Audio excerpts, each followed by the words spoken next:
3 décembre prochain, à la cour d'appel de Tizi Ouzou, il y aura le procès en appel du journaliste français Christophe Glaise. Ce procès va déterminer en partie l'avenir des relations franco-algériennes. Pour espérer obtenir la libération de Christophe Glaise, les autorités françaises ménagent la susceptibilité de Abdelmajid Tebboune pour expliquer qu'il ne faut surtout pas considérer ou qualifier Christophe Glaise d'otage, alors qu'il en est un. La France est même prête à le caresser dans le sens du poil juste pour obtenir la libération de Christophe Glaise. Nous sommes malheureusement dans la diplomatie de l'otage. Christophe Glaise n'est pas un otage. Il faut pas dire qu'il est un otage parce que si on dit qu'il est un otage, en réalité ça va énerver Tebboune. Et si Tebboune s'énerve, il va pas libérer Christophe Glaise. Ce qui confirme que Tebboune est un tyran. Tebboune, en fait, il a fait exactement comme l'Iran, il a fait exactement comme beaucoup de dictatures et de systèmes totalitaires à travers le monde. Quand il a un problème avec un pays, bien précis, il emprisonne les ressortissants de ces pays-là, il les utilise comme une monnaie d'échange. Malheureusement, dans ce jeu malsain,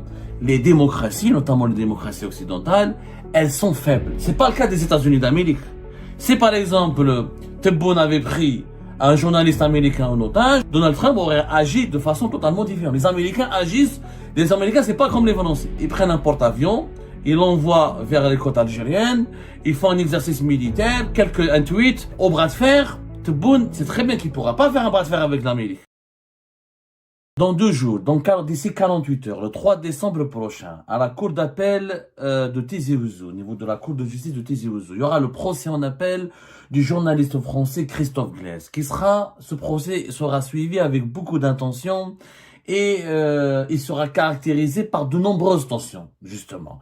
Ce procès va déterminer en partie l'avenir des relations franco-algériennes. Et pour espérer obtenir la libération de Christophe Glaise, les autorités françaises ménagent la susceptibilité de Abdelmajid Tebboune et elles font de leur mieux pour convaincre et persuader la presse française, la société civile française et la famille de Christophe Glaise de se montrer très discret et de ne pas formuler des critiques virulentes, frontales, violentes contre les autorités algériennes, notamment contre la personne d'Abdelmajid Tebboune, car cela risque de compliquer, voire même de compromettre la libération de Christophe Glaise. Son avocat français, Maître Emmanuel Daoud, qui a normalement obtenu le visa, d'après nos sources, pour pouvoir assister et défendre son client aux côtés d'un confrère et d'un avocat algérien, Maître Amirouche Bakouri, il sera donc présent à la cour d'appel de Tizi Ouzou pour défendre Christophe Glaise. La famille de Christophe Glaise et son entourage considèrent cette délivrance de ce visa comme étant un signe positif, favorable et prometteur pour la libération, qui pourrait promettre une bonne nouvelle le 3 décembre prochain. Force est de constater, quand on voit ce que Maître Emmanuel Daoud a parlé aujourd'hui à la presse française, il a fait une déclaration à la presse française pour expliquer qu'il ne faut surtout pas considérer ou qualifier Christophe Glaise d'otage, alors qu'il en est un. En réalité, vous allez voir l'argumentaire et le discours de Maître Emmanuel Daoud prouve qu'en France, il y a eu toute une mise en place d'une stratégie qui consiste absolument à ménager la susceptibilité d'Abdelmajid Tebboune, à ne pas du tout le provoquer, à éviter à tout prix toute colère de sa part. En réalité, la France est même prête à le caresser dans le sens du poil juste pour obtenir la libération de Christophe Glaise. Nous sommes malheureusement dans la diplomatie de l'otage. On ne peut pas le nier. Rappelons d'abord les faits. Maître Emmanuel Daoud, il a déclaré qu'il espérait une issue favorable lors du procès en appel du 3 décembre prochain. Il dit que nous espérons avec mon confrère Amirouche Bakouri une issue favorable, d'autant plus qu'il y a selon lui un apaisement des relations entre la France et l'Algérie. Il confirme ce que je vous ai dit, qu'il avait obtenu le visa, qu'il a pu se rendre en Algérie pour l'audience. La libération de Boualem Sansal est un signal positif, mais les deux affaires n'ont strictement rien à voir, ce qui est d'ailleurs vrai. J'ai trop entendu ces dernières semaines et ces derniers mois que Christophe Glaise était un otage, ce que je récuse, car un otage n'a pas accès à son dossier pénal, n'a pas accès à son dossier pénal, un otage n'a pas de visite de sa famille, un otage n'a pas accès à ses avocats. Donc, l'avocat Emmanuel Daoud essaye de vraiment d'expliquer à l'opinion publique française et internationale qu'il faut pas qualifier, qu'il faut surtout pas qualifier, placer ou classer Christophe Glaise dans la catégorie des otages parce que les autorités algériennes ne le traitent pas comme un otage. Il a même dit, nous sommes dans un processus judiciaire pénal devant une justice indépendante et souveraine. Ah, il a assez dit. J'aurais aimé que Maître Daoud ait raison. La justice algérienne est donc souveraine et indépendante. Il a même insisté lorsqu'il a dit, il a affirmé cette information quand apparemment c'est l'AFP et il a fait cette déclaration à l'AFP. L'AFP a été reprise par la suite par l'ensemble des titres de la presse française. Je poursuis ces propos. Un otage n'a pas accès à son dossier pénal. Un otage n'a pas des visites de sa famille. Un otage n'a pas accès à ses avocats. Par contre, il reconnaît qu'il y a eu une méconnaissance totale du métier de journaliste. Donc, nous devons expliquer au magistrat d'appel qu'un journaliste ne fait pas de politique, n'est pas un idéologue, pas un activiste. Non. Regardez la contradiction. Maître Emmanuel Daoud nous dit que la justice algérienne, elle est souveraine, elle est indépendante, mais elle n'est pas capable de comprendre la différence entre un journaliste et un activiste, entre un idéologue et un journaliste. C'est quand même bizarre. Christophe Glaise est debout, c'est un combattant, il prépare activement sa défense, il est résilient. Voilà ce que son avocat, Maître Emmanuel Daoud. Naturellement, nous sommes solidaires avec Christophe Glaise et nous l'avons soutenu dès le départ. Sauf que la stratégie des médias français ou des pas des médias français, je parle de médias français parce que même les médias français se sont beaucoup calmés sur l'affaire Christophe Glaise. Selon mes sources, j'ai parlé avec pas mal de confrères et de consoeurs qui travaillent au sein de plusieurs titres de la presse française. Il n'y a eu pas une consigne, il n'y a pas eu de consigne, mais il y a eu un vœu, une prière ou une demande qui a été gentiment formulée et auprès des titres de la presse française qui sont spécialisés de l'Algérie, qui écrivent régulièrement sur l'Algérie ou qui s'occupent ou qui sont intéressés fortement par la crise diplomatique et politique qui oppose Alger à Paris. Et donc, cette demande consistait à dire aux journalistes français d'arrêter d'utiliser le vocable refus, le vocable otage. Exactement comme l'explique Maître Emmanuel Daoud. Christophe Glaise n'est pas un otage. Il faut pas dire qu'il est un otage parce que si on dit qu'il est un otage, en réalité, ça va énerver Tebboune. Et si Tebboune s'énerve, il va pas libérer Christophe Glaise. Nous sommes dans une spirale nous sommes dans une spirale infernale. En réalité, Tebboune, il a plongé les relations franco-algériennes et algéro-françaises dans un labyrinthe de tensions, de peur, d'angoisse, et de psychose, et même de schizophrénie. Toutes les émotions négatives, préjudiciables pour l'équilibre mental, on pourrait les les ressentir plutôt quand on va traiter, quand on s'embourbe dans le conflit politique et diplomatique algéro-français ou franco-algérien. Donc parce que Tebboune est colérique, parce que Tebboune il est émotif, parce qu'il est impitoyable, il faut le ménager sa subtilité. Ce qui confirme que Tebboune est un tyran. Parce que c'est un tyran. Je rappelle qu'un pays qui condamne un journaliste à 7 ans de prison ferme pour juste avoir entretenu des contacts sur WhatsApp avec un individu que que les autorités algériennes considèrent comme terroriste, ça relève de la tyrannie. L'affaire Christophe Glaise, dès le départ, la stratégie qui a été adoptée pour défendre Christophe Glaise, dès le départ, n'a jamais été payante. Dès le départ, moi je l'ai toujours dit à mes amis, collègues dans la presse française, l'erreur qui a été faite avec Christophe Glaise, c'est que dès le départ, on a passé sous silence la persécution, son arrestation, son placement sous contrôle judiciaire, la confiscation de son passeport, sa répression, sa persécution, parce qu'il a été persécuté et réprimé injustement. Cette stratégie du silence, cette stratégie de zéro bruit, cette stratégie du ménage, je sais pas comment de l'évitement ou de comment ménager la susceptibilité de Abdelmajid Tebboune est une stratégie qui n'a pas fonctionné. Je rappelle qu'elle n'a pas fonctionné et que Christophe Glaise est en prison depuis depuis maintenant pratiquement 6 mois. Rappelons l'affaire Christophe Glaise. Christophe Glaise, il est âgé de 36 ans. C'est un journaliste indépendant. Il n'a jamais fait de politique. Il ne fait pas partie du Rassemblement National. C'est pas un ami à Bruno Retailleau. Il fait pas partie d'une rédaction affiliée au courant de la droite ou de l'extrême droite française. Il travaille pour des journaux sportifs qui n'ont jamais publié des contenus subversifs du point de vue du régime algérien ou des contenus critiques ou des contenus qui dénoncent les dirigeants algériens ou les autorités algériennes. Il a collaboré depuis 12 ans pour les magazines SoFoot et Society. Donc, c'est des articles de société, c'est des articles sportifs. Il est spécialisé dans les enquêtes concernant le trafic d'âge des footballeurs africains. Il a fait un livre en 2018, Magic System, l'esclavage moderne des footballeurs africains.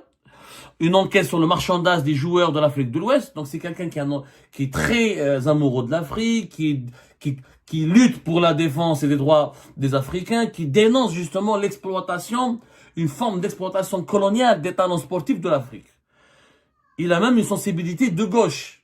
C'est-à-dire qu'il est du côté du courant politique français qui est le plus favorable à l'Algérie, y compris à une collaboration, à une entente avec la dictature algérienne. Parce que la gauche française n'est pas du tout très critique.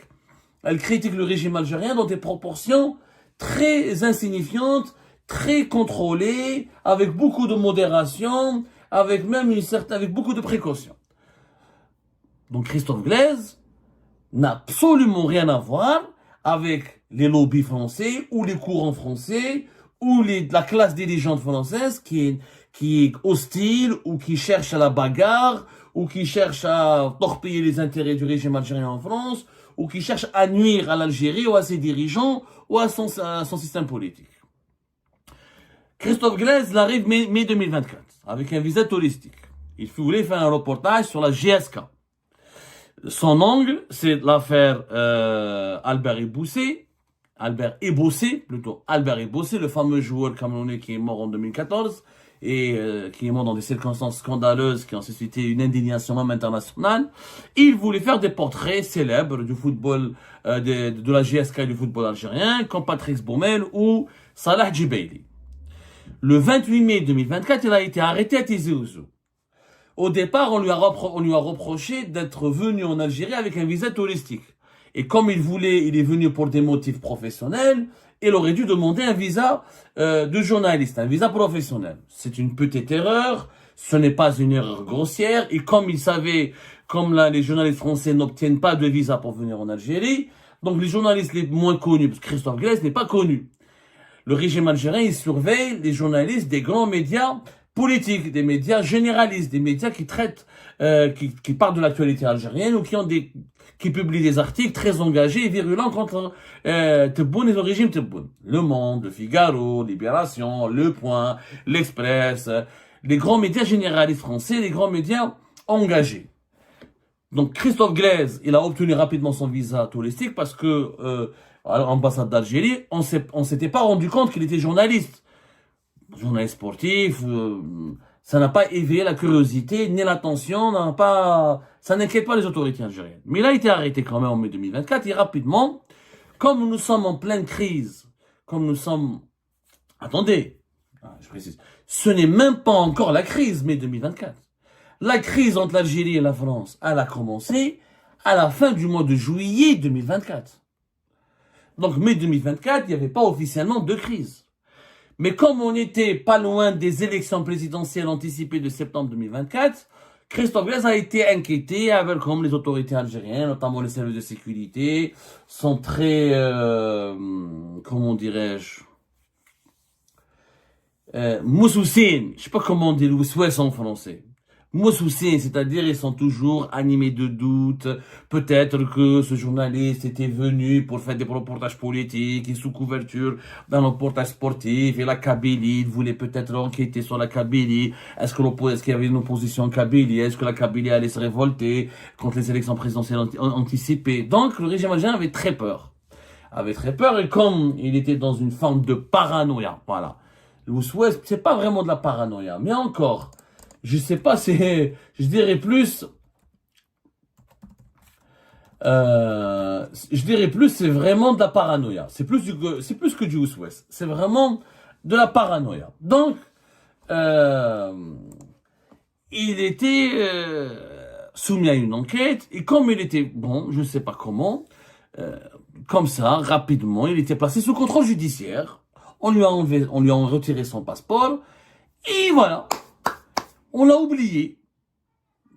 On l'a oublié parce qu'à l'époque, encore une fois, mai 2024, il n'y avait pas de problème politique. Le conflit politique, la crise politique et diplomatique entre Alger et Paris a éclaté plus tard. A éclaté après juillet 2024. Il était uniquement placé sous contrôle judiciaire en attendant de voir parce que l'enquête, parce que les services de sécurité, notamment les services secrets, voulaient avoir le cœur net et donc voulaient vérifier les intentions, les objectifs inavoués et les dessous du déplacement de Christophe Glaise en Algérie. Personne n'a entendu parler de cette affaire jusqu'à juin 2025. Juin 2025, à la surprise générale, Christophe Glaise lui-même ne s'attendait pas. Comme c'était pas une affaire médiatisée, comme c'était un simple journaliste sportif, comme il était sous contrôle judiciaire et que personne ne lui accordait de l'importance. Le 29 juin 2025, le jour de son premier procès, lors de du procès en première instance, au tribunal de Tizi Ouzou, paf, retournement de situation, le téléphone il a sonné, contrairement à ce que dit maître Emmanuel Daoud, la justice algérienne n'est ni souveraine ni indépendante, puisque sur la base d'un dossier totalement vide, Christophe Glaise il a été condamné à 7 ans de prison ferme, avec une incarcération immédiate à la prison de Tizi Ouzou. Le verdict avait choqué tout le monde. Et c'est à ce moment-là que nous avons entendu parler de l'affaire Christophe Glaise. Parce qu'auparavant, ni sa famille, Reporters sans frontières, ni les rédactions pour lesquelles il collaborait, n'avaient envie de médiatiser son affaire. Ils ont pensé que c'était une incompréhension, un malentendu, c'était un petit dossier, un petit problème qui va être géré facilement. Et l'ambassade de France à Alger, elle avait même conseillé, comme Reporters sans frontières, les médias, la famille de Christophe Glaise et son entourage personnel et professionnel, familial et professionnel, de ne pas monter au créneau, de ne pas médiatiser, de ne pas rendre public cette affaire, parce qu'il y avait des pourparlers avec les autorités algériennes. C'était bon. On lui a dit, voilà, il y a un journaliste français, il est en Algérie, parce que le tribunal de Tizi Ouzou, il a reçu l'ordre, il a reçu une instruction de la part du ministère de la Justice. Le ministère de la Justice, c'est comme ça que ça marche en Algérie. Le cabinet d'Abdelmadjid Tebboune à la présidence de la République contacte le ministre de la Justice. Le ministre de la Justice, ou le ministre, ou le secrétaire général, ou son directeur de cabinet, appelle directement le président de la Cour de Tizi Ouzou. Le président de la Cour de Tizi Ouzou prévient et appelle le président du tribunal de Tizi Ouzou, et le juge est débriefé et on lui dit voici les instructions, voilà ce qu'on te dit au téléphone, voilà ce que on te demande de faire, de l'emprisonner, de condamner à 7 ans de prison ferme. À ce moment-là, on était au plus haut, dans une phase, dans une séquence très tendue dans les relations algéro-françaises. C'est pour ça que nous on a dit que c'était un otage. C'est un véritable otage, Christophe Glaise. Qu'on le veuille ou non. Et sa libération obéit à un processus qui n'est pas judiciaire. Les juges, le 3 décembre prochain, ils vont faire ce qu'ils ont fait le 29 juin 2025. Attendre ce qu'on va leur dire au téléphone. Si au téléphone, c'est le président de la cour de Tizi Ouzou, on lui a dit, depuis le ministère de la Justice, de libérer Christophe Glaise, ça sera fait. Et le ministère de la Justice, il ne peut rien décider, il n'a aucun pouvoir, aucune autonomie, aucun libre arbitre, puisqu'il va attendre le coup de téléphone du cabinet de Abdelmadjid Tebboune. C'est un processus extrajudiciaire, hors justice. L'affaire Christophe Glaise n'a rien à voir avec ça. Moi, je comprends, encore une fois, la famille de Christophe Glaise et son avocat. Ils pensent qu'il ne faut absolument pas aller vers la stratégie de l'affrontement, pas de bras de fer avec le régime algérien parce qu'on va perdre. On va perdre ce que Tebboune a réussi à imposer aux autorités françaises, et ça il faut le reconnaître à Tebboune, c'est pas une qualité, hein, c'est pas une performance, c'est pas une réalisation, c'est malheureusement une victoire du vice. La victoire de Tebboune, c'est qu'il a réussi à imposer à la France sa propre façon d'agir, sa propre temporalité et ses propres conditions. Et la France aujourd'hui n'est plus capable de mener un bras de fer avec Abdelmajid Tebboune. Et la France, Tebboune a démontré à la France que plus il y a du bras de fer contre lui, plus il va pas libérer des ressortissants français qui sont détenus en Algérie. Et ça, c'est une question de fragilité. Tebboune, en fait, il a fait exactement comme l'Iran, il a fait exactement comme beaucoup de dictatures et de systèmes totalitaires à travers le monde. Quand il a un problème avec un pays, bien précis, il emprisonne les ressortissants de ces pays-là, il les utilise comme une monnaie d'échange. Comme une monnaie d'échange pour obtenir des contreparties politiques. Malheureusement, dans ce jeu malsain, les démocraties, notamment les démocraties occidentales, elles sont faibles. Elles n'ont pas les outils, elles n'ont pas les capacités de faire face à des régimes autoritaires et dictatoriales qui prennent en otage leurs ressortissants. Comme il y a la pression des familles des ressortissants, la pression des médias, donc les autorités françaises essayent, c'est le cas de plusieurs pays européens, de trouver des solutions à l'amiable avec les régimes autoritaires. C'est pas le cas des États-Unis d'Amérique. Si par exemple, Tebboune avait pris un journaliste américain en otage, Donald Trump aurait agi de façon totalement différente. Les Américains, c'est pas comme les Français. Les Américains, c'est simple, ils prennent un porte-avions, ils l'envoient vers les côtes algériennes, ils font un exercice militaire, un tweet, des déclarations très musclées, au bras de fer. Tebboune, c'est très bien qu'il pourra pas faire un bras de fer avec l'Amérique. Il n'aurait pas pu le faire avec Poutine. Il ne peut pas le faire avec Xi Jinping, avec les puissances fortes. Et ben c'est la fin de cette vidéo les amis, je vous remercie comme d'habitude pour avoir suivi jusqu'à la fin. N'oubliez pas de nous laisser vos commentaires et vos réactions sur la vidéo et de vous abonner à la chaîne si vous n'êtes pas encore abonné. Et merci aussi pour vos commentaires et vos discussions très animées dans la section des commentaires. Donc, vous n'oubliez jamais de décortiquer bien un sujet sur tous les points qui ont été abordés dans la vidéo et ça fait vraiment plaisir quand moi-même je ne fais pas de commentaires, je m'appuie sur vous pour que vous puissiez bien expliquer les choses et en faire des discussions civilisées et dans tout le respect possible. Donc voilà, merci beaucoup et à la prochaine dans une nouvelle vidéo. Au revoir.